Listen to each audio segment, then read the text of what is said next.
Quando eu comecei a investir em renda variável em janeiro do ano passado, eu não fazia ideia do quanto isso ia me ajudar a administrar melhor a minha empresa. A minha ideia inicial era só juntar uma grana, ter o hábito de poupar, separar o dinheiro da empresa do meu dinheiro e ter uma boa rentabilidade a longo prazo. Mas todos esses benefícios que eu consegui ficaram bem pequenos perto do quanto a minha tomada de decisão evoluiu na empresa nesse tempo que eu estava estudando e investindo. Se você vai começar a investir e quer aprender de verdade, não tem como você fazer isso sem estudar pelo menos o básico de contabilidade para investidores. Na faculdade, essa era a matéria que eu mais odiava, porque tinha que decorar muitos nomes, decorar a ordem dos itens que entram no balanço, e isso mudava toda hora com alguma lei ou regulamentação nova. Mas hoje eu tenho que dar um tapa na boca e reconhecer a importância que a contabilidade tem tanto para quem administra quanto para quem investe. Eu vou falar um pouco sobre as demonstrações contábeis, mas você não precisa se preocupar, nem decorar nome nenhum, nem ordem de nada. As três principais demonstrações contábeis são o balanço patrimonial, a DRE, que é a demonstração do resultado do exercício, e a DFC, que é a demonstração do fluxo de caixa. Existem outras demonstrações contábeis, mas na minha opinião essas três são as principais que qualquer administrador ou investidor vai usar na hora de tomar uma decisão. Eu vou dar uma definição bem básica de cada uma delas e vou falar sobre como você pode usar as informações dessas demonstrações para tomar decisões melhores nos seus investimentos ou na sua empresa. Vamos começar pelo balanço patrimonial, que acho que a maioria das pessoas conhece.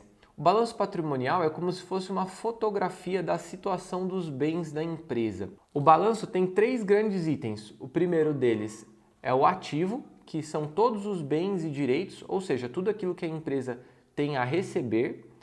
O passivo, que são todas as obrigações e as coisas que a empresa tem a pagar. E o patrimônio líquido, que é a diferença de um menos o outro. Tudo que a empresa tem a receber, menos tudo que ela tem a pagar, dá o patrimônio líquido, que teoricamente é o que pertence aos sócios mesmo. E esse patrimônio líquido pode ser positivo ou negativo. Por exemplo, vamos supor que você tem uma empresa e você tem máquinas, computadores, móveis, boletos a receber, cheques, dinheiro em caixa, e isso tudo soma 10 mil reais. E aí você tem boletos a pagar, empréstimos, impostos a pagar, obrigações com fornecedores, e todas as suas essas obrigações somam um total de 5 mil. 10 mil menos 5 mil vai te dar um patrimônio líquido de 5 mil. Se o seu passivo for maior do que o seu ativo, você vai ter um patrimônio líquido negativo, ou seja, se você vender tudo que você tem na empresa e receber, você ainda vai ter que tirar dinheiro de algum outro lugar para poder fechar ela. Depois que eu vi que as empresas listadas na bolsa tinham um balanço publicado, eu comecei a fazer isso para a minha empresa também. Isso me ajudou bastante a ver a evolução do patrimônio líquido da empresa ano depois de ano. E assim, você não precisa ser nenhum expert em contabilidade, eu definitivamente não sou. Você só precisa fazer algumas estimativas, listar os seus bens, direitos, obrigações, fazer estimativas de valor e repetir o processo todos os anos para você ter uma base de comparação.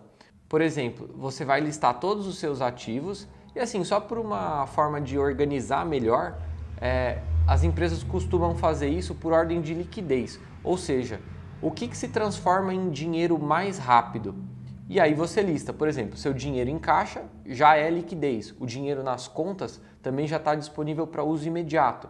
Depois disso, você lista cheques e boletos que você tem a receber, produtos acabados e matérias-primas, que é o que você conseguiria transformar em dinheiro mais rápido. Depois você faz uma lista dos móveis, computadores, maquinários que você tem, imóveis e assim por diante. Faz a lista completa, atribui um valor sem se preocupar demais com errar ou acertar, porque todo ano vai ter uma diferencinha assim. E depois você faz a mesma coisa do lado dos seus passivos. Tudo que você tem a pagar do que vence antes para o que vence depois. Então, os boletos que vencem mais próximo, os impostos, as obrigações trabalhistas, os empréstimos, os financiamentos. E aí você pega os itens da primeira coluna, que são os ativos, subtrai o total da segunda coluna, que são os passivos, e você vai chegar no seu patrimônio líquido. Você registra isso e se prepara para fazer isso de novo no ano seguinte ou no período que você determinar e fazer um comparativo. Isso vai te ajudar bastante a ver a sua evolução ano a ano e vai te ajudar a perceber também que muitas vezes a sua empresa precisa de muito capital para ser tocada. Ou talvez também você encontre produtos, matérias-primas ou até equipamentos que você pode vender, você não tem previsão de uso, que podem fortalecer, melhorar o seu fluxo de caixa. A segunda demonstração é o DRE, e ele é como se fosse uma história, uma pequena história de algum período da empresa. As empresas da Bolsa fazem a publicação deles trimestralmente, mas eu acho bem interessante para quem tem empresa fazer isso mensalmente. A DRE funciona mais ou menos assim. Na linha mais de cima, você coloca o valor total que você teve com prestações de serviços ou vendas de produtos. E aqui é importante dizer que a DRE segue o regime de competência e não o regime de fluxo de caixa. O que isso quer dizer? Você vai colocar tudo que você vendeu de produto ou prestou de serviço, independente da forma de recebimento. Se você vendeu um produto para receber ele em 10 vezes, você vai lançar o valor integral, independente da forma de pagamento ou até se você talvez venha tomar um calote no futuro. Na sequência, na linha logo abaixo, você...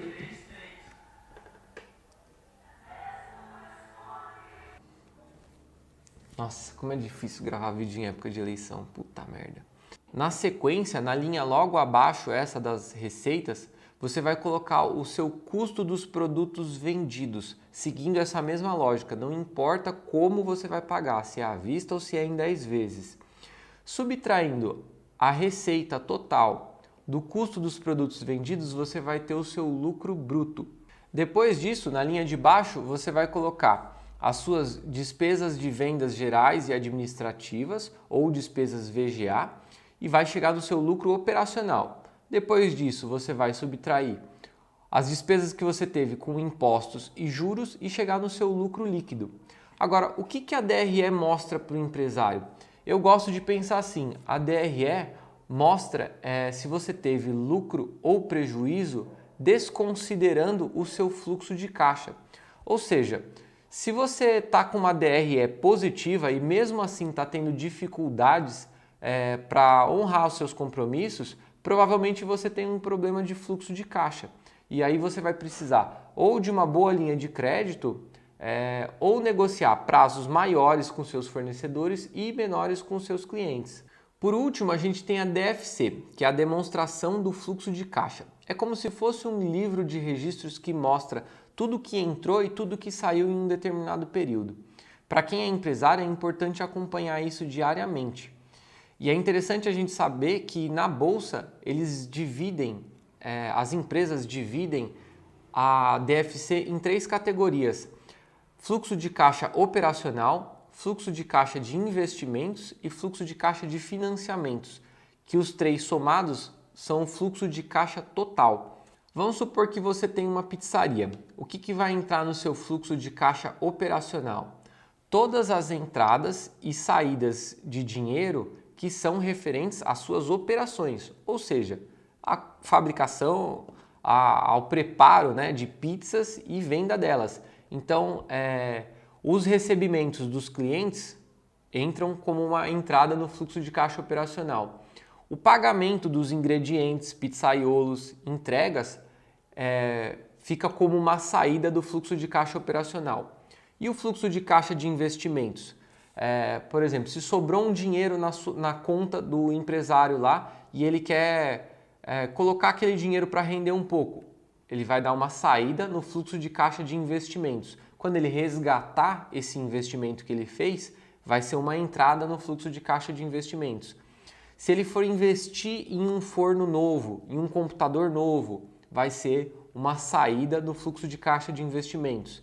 Se ele vendeu um computador ou algum móvel, qualquer coisa que ele não esteja usando na empresa, vai ser uma entrada do fluxo de caixa de investimentos. E o fluxo de caixa de financiamentos? Se ele está com um problema de caixa e pega um dinheiro emprestado no banco, ele pegou lá 10 mil reais, vai ser uma entrada no fluxo de caixa de financiamentos. Quando ele pagar uma parcela desse empréstimo, vai ser uma saída no fluxo de caixa de financiamentos. Eu acho que dá para entender bem a lógica com os exemplos, né?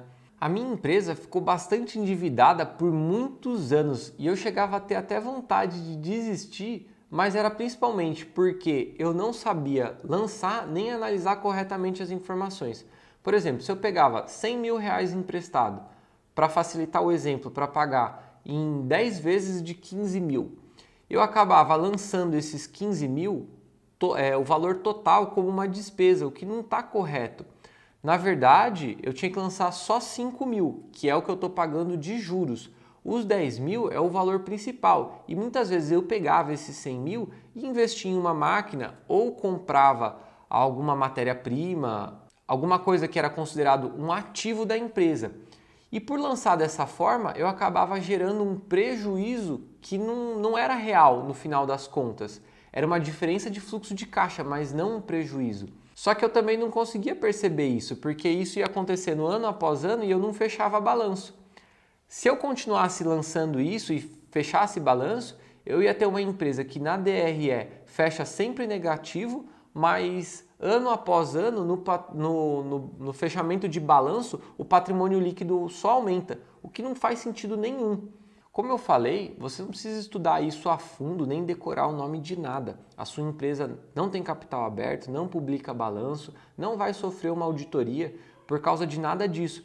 Mas é muito importante que você faça alguns controles dessa forma e entenda o funcionamento, mesmo que não esteja tudo 100% no padrão, porque isso te ajuda demais a tomar decisões melhores.